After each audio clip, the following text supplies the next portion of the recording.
Today I'm going to talk about the second, third, and fourth allegation that veterans have brought forward about Panama Canal Zone, and Alvin Young was paid to write about in the Panama 2012 report, which can be seen. You can read the whole report on my website, donnatornoe.com. But today we're going to talk about number 2, 3, and 4.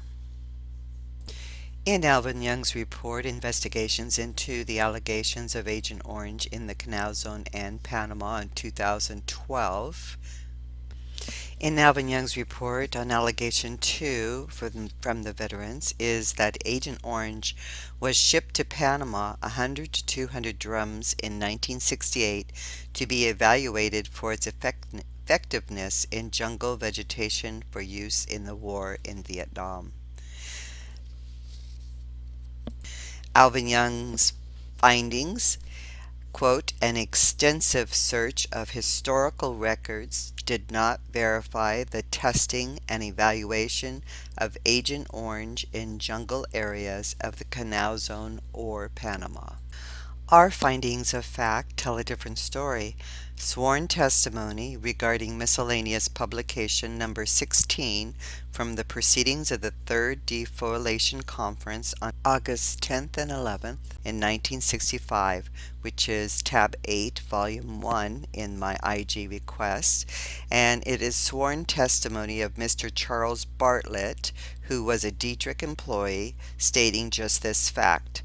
In his testimony, his sworn testimony, he said, quote, Agent Orange and other military herbicides were used and tested and shipped to many locations in the United States, and including Tennessee, Maryland, Georgia, and Texas and Fort Drum, New York, and also was tested in a number of tropical climate analogs, that is, vegetation areas that might match Southeast Asia jungle environments, and those locations were in Puerto Rico and in Panama and the Apalachicola National Forest in Florida. End of quote. Mr. Charles Bartlett goes on to testify, quote, in the late 1960s, several hundred drums was shipped to Panama. All of the material was originally shipped, at least the bill of lading called for shipment to Fort Clayton in the Canal Zone. That was an area under U.S. control, and it was a safe area with vegetation similar to Vietnam, and so we wanted to test it there. At the end of that testing program, a number of 55-gallon drums were left in Panama, extensively under the control of Fort Clayton, and so that those drums remained in Panama for an indefinite period and were never shipped out of Panama, were left there permanently in Panama, and available for use by anybody who needed it, because at that time there was no idea that there was anything harmful about Agent Orange. End of quote.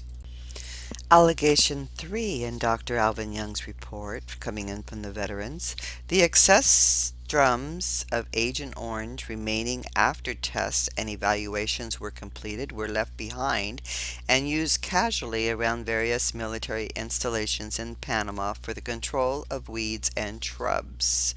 That is the allegation, and that is exactly what we found. But Dr. Alvin Young's findings, the expert for the government, says, quote, an extensive search of historical records did not verify that surplus Agent Orange was tested for weed and brush control in the Canal Zone.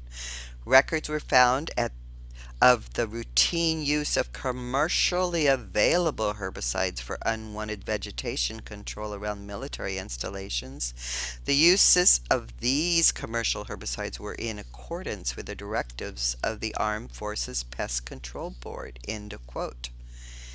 Quote, however, as previously noted, the allegation that 100 to 200 drums of Agent Orange were sent to Panama and the Canal Zone for tests and evaluation is not substantiated. End of quote. Now, Alvin Young is the government's expert, and he has been involved in the Agent Orange project since at least 1970 from my research, and so he should damn well know that these herbicides were sent by the armed Forces Pest Control Board under the DoD to be tested in Panama as outlined in the testimony of the Detrick employee that claims this very fact. These are the people that made up the Pesticide Review Board. Notice that the DoD is one program. It controls the disease and vectors and pests affecting personnel at all military installations in the United States. Here's the report that Alvin Young wrote when he was a first lieutenant for the Air Force in 1970, where he claims that all of the rainbows are used on base as vegetation management on page 3 of his report. Here is page 3 of his report, where he claims that the rainbows have a common name, and as you see, 24D and 245T was indeed what was shipped on the FT-410 to Vietnam, Thailand, Panama, and many other U.S. territories. This is a fact by the scientific community. There is no difference in the 24D and 245T that was shipped, stored, and used in the Panama Canal Zone. Each year, the Department of Defense on the Pesticide Review Board would have to keep track of all the production and the exports of all the chemicals, and they would have to request to Congress money for these items. So we can see in the hearings on the U.S. production of the major pesticidal chemicals by calendar years. We can follow all of that information through Congress hearings.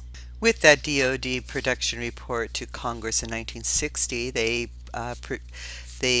one of the exhibits is the pesticide situation for 6061. They would be requesting money from Congress to pay for the chemicals to ship them to the territories. And so if you go to the link for the pesticide reviews, you can see all years from 52 to 1976, I believe. These reports filed to Congress source the FT-410, like I said, the same ones that I showed the VA, that this stuff was shipped to Panama and Thailand, Vietnam. As you can see here, this is August 1960, and it doesn't show Thailand on here, but each month is different. So in those days there weren't computers, so it took a little bit of time to post, perhaps, or perhaps just that month Thailand didn't get any. I'm not sure, but all of these records from 1958 to 1977, December of 1977, can be seen from my website all in one document if you wish to download it. This is a picture of defoliation that took place. This picture is depicted by the State Department in their report on the Panama Watershed Project. So one picture is taken in 1952 and the other picture is taken in 1976. And as you can see, there was a whole lot of defoliation that happened in the Canal Zone. I just don't understand how they can use Dr. Alvin Young as their expert when he himself wrote the report in 1970 as a first lieutenant saying there is no difference, and he knows about the State Department defoliation and the watershed project. He has to know about the shipments through Commerce Department and about the review board and how they would list all the production and the exports and source the FT-410. Even in Dr. Young's 1978 report, he sources the FT-410 and lists the herbicides again as the rainbows.